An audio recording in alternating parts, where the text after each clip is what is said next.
günlük geliyor her gün ve balıklar 5 liraya kadar düştü. Her gün günlük vatandaşın yiyeceği bir balık. İsaplıdır. Çupra, mercan her şey var. Ve ucuz balıklardan gelsinler alsınlar yani. Bol çıkıyor balımız, bol çıkıyor alsınlar. Vatandaşın yiyeceği balık, doktorun tavsiyesi balıktır yani. Halk doktoru diyor balık yiyin. Hamsimiz de geldi, hamsimiz.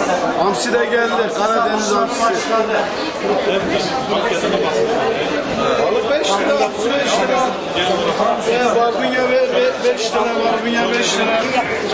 Aralar balık bol çıkıyor, bol çıkınca da ucuza veriyoruz.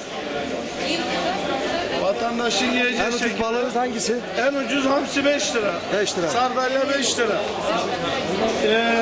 Şey var, uskumru var 5 lira. Yani hep balıklar ucuz. Barbunya 5 lira. Balıklarımız ucuz.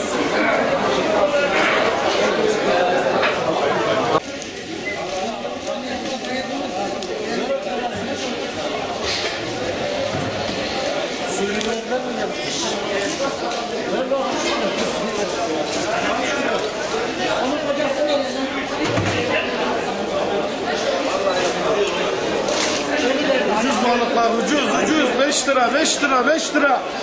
Hamsi 5 lira.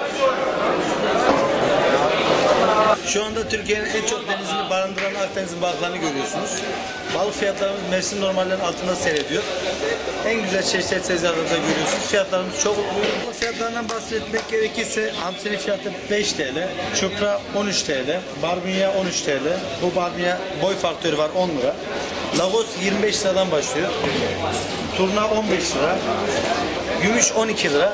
Çeşitler bunlar. Balık pazarına halkımızı balık yemeye bekliyoruz.